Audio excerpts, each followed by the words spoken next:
Greetings, people who are about to hear things that they likely won't hear anywhere else on the internet.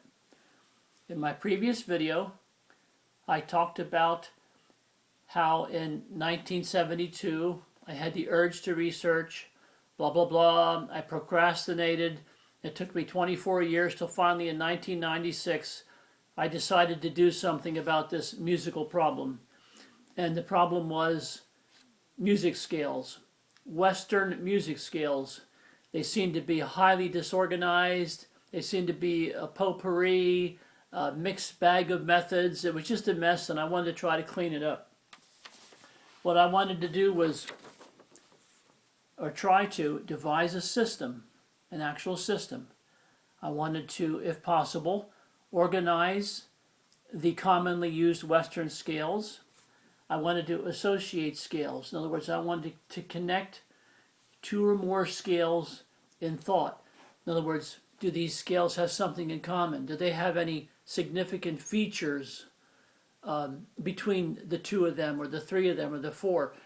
And all in all, though, in the end, just like I do with all my systems, I wanted to simplify. That was my main goal. And the other main goal was to standardize. In other words, to make a system that's very simple, that a young student could use and understand and standardize, and maybe have a whole bunch of people use it. Now, if I had published this stuff in 72 or 84, I think a whole lot of people would be using my systems now. But I was intellectually lazy, life was tough, I had different problems, and it is what it is. So here we are in 2019. And let's take a look at this system. Let's take a peek at it. Now, I went back, as I mentioned in my previous video, went back to Greece, all right, and I found the tetrachord, a group of four tones, and we talked about it. And we also learned that they had basically three different types, three main types. We talked about that. And even with that underpinning, even with that kind of long, old foundation, things still got jumbled up and messed up over time. Now, here's an example. You say, well, Joey, all you do is complaining, but what was the problem? Well, here's an example. Here's an example of the old perspective of looking at scales. Let's say we took a contemporary scale called the half-diminished scale. And these would be the tones. You can find this in music books and jazz books especially. Let's say we have the half-diminished scale. All right? Well, you say, well, what was the origin? The origin of this scale was the early Locrian mode, or Locrian mode. That was the early mode. Okay? So that's what they called it way back in the day. Then eventually, when perspectives changed, the mode was viewed as a scale, and it was called the half-diminished scale, all right, by many theorists. What happens is somebody made a modification to that scale, all right? They made a modification.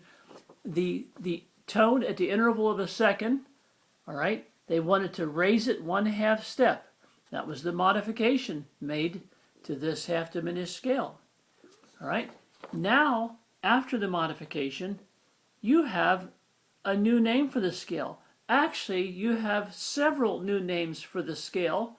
You have what someone might call the semi-Locrian or semi-Locrian. You have the Locrian sharp 2. You have the Locrian natural 2, or you have the Locrian natural 9. Now, look what happened here over many, many years. What happened was you had a coalescence of traditional contemporary thought, and not only that, in addition to this jumbled up mess, you ended up with names that don't make any sense. And in my book, the book that I actually wrote, I explain clearly the example of the mess, and in this particular scale, I explain clearly that none of these names are even appropriate. So this is just one example of the terrible mess that was made of contemporary and traditional scales when viewed as a whole. When viewed as a whole, they're a mess. So I wanted to clean it up. I wanted to clean up the whole thing. All right? So after having researched, I said, what of the old good stuff, the traditional stuff, what do we want to keep? Is there anything worthy, anything worth keeping? All right? So I decided immediately that, yes, the four-tone structure. The four-tone structure is definitely worth keeping. Let's say you have an early example here, like I showed you yesterday. Right? You have a four-tone structure, and you say, well, you don't want a two-tone structure or three-tone. It's too small. It's not useful. It's not practical. And you don't want a structure that's greater than four tones because it becomes clunky and cumbersome. So the four-tone structure is almost ideal. And more specifically, I say I want to keep the ascending diatonic tetrachord, all right? And I also want to keep the ascending chromatic tetrachord. In other words, I want to keep the tetrachord forms that were developed in the Middle Ages, all right?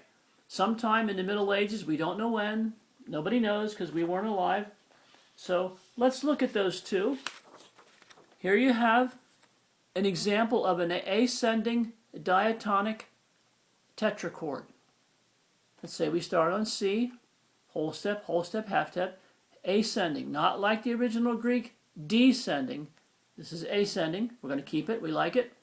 And then also there's the ascending chromatic, which is a little strange. Let's say you have a C, you have three half steps, you got your D sharp, E, F. Now you say, well, that's a weird tetrachord. Why would you want to keep that? Well, I'll tell you why. Because it comes in handy later on. It becomes very useful because if you look at the diatonic tetrachord, the very early, the primitive fundamental tetrachord, you see it focuses on the whole and half steps. In other words, it's one or two half steps. That's the main feature. All right? Now, when you look at the chromatic, you say, oh, look, they're featuring a single half step, and they're also featuring three half step interval. A three half step interval, so you have odd half step intervals in the chromatic tetrachord, and I like that because later on you'll see, or if you look at my book, it comes in handy. All right, so I decided that we're going to keep the four-tone structure, and we're specifically going to focus on two from the Middle Age period of music theory, okay? Now, then I said, well, what do I want to change? Well, I want to change the name because over time, over thousands of years, things do get stale. Psychologically, at least, they get stale, they get brittle, and you just kind of want to get rid of them. You want something fresh. So I changed the name. I'm not calling the structure a tetrachord. I call it the scale phrase. In fact, that's the name of my YouTube channel, and that was the whole beginning of all this weird stuff you hear from me. And I know you get tired of it, but I'm soon going to be done. After a few more videos, I'll get back to just playing the accordion and having fun. All right? Now, what else do we want to change? Well, the half-step criterion was such that in the old tetrachord, from the first tone to the fourth, or the last, it was 5 half steps. But I say, no, we want to change that. We want to get rid of that. I say our scale phrase can be 4 to 6 half steps and still maintain its integrity as a scale phrase and prove to be much more flexible in creating scales, which we'll get to in a future video. All right? And then what else do we want to change? Well, we want to consider the formation. All right? In other words, what we don't want is, we no longer want the old, very ancient conjunct modes or scales. All right? We kind of don't want that.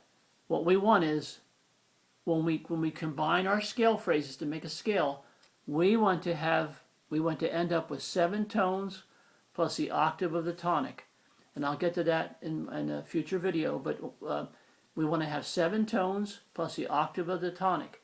So these are the things we kind of want to change. Now, what I'm saying is, we don't want the conjunct setup here. We don't want this conjunct setup that I talked about in my previous video. All right? We're actually moving toward a combination of 2 scale phrases, which I call an 8-tone scale. We'll get to that. And it's going to look like the old disjunct mode. It's going to look more like that. You're going to have 7 tones, and then you're going to have the octave of the tonic, and then you're going to have a scale. That's what we're going to end up with. I just wanted to show you that. All right.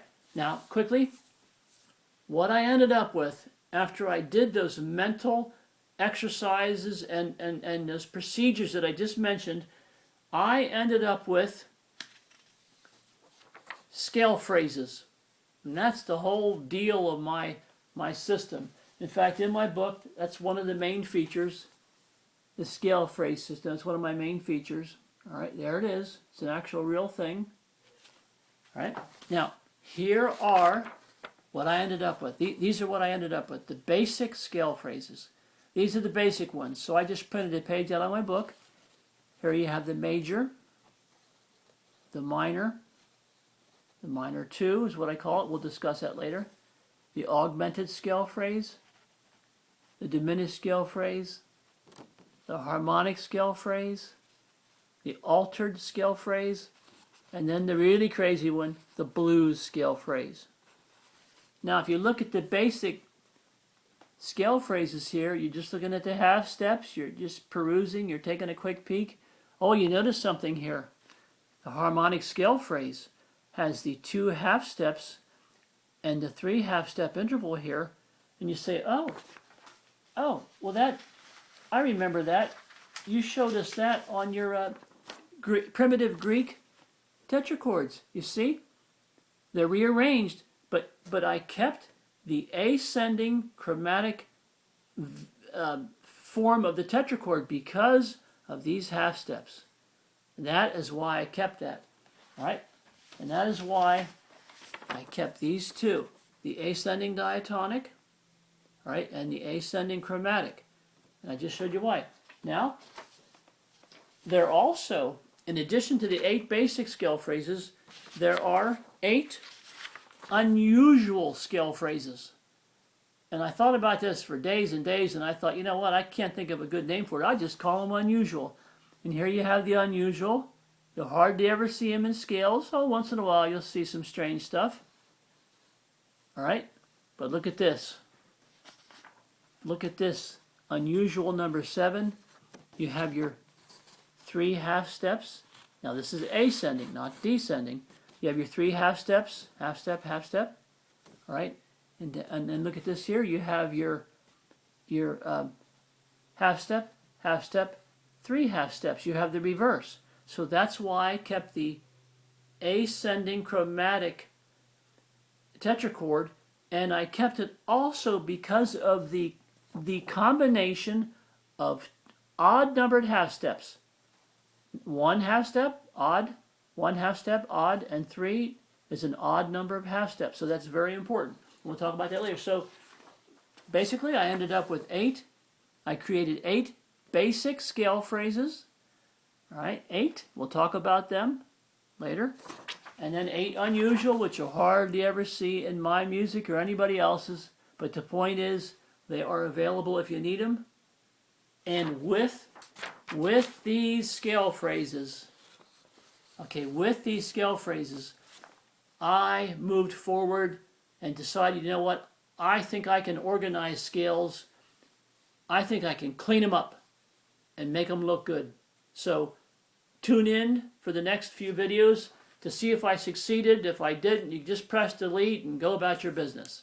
So thank you for being incredibly patient again, and I hope to see you soon.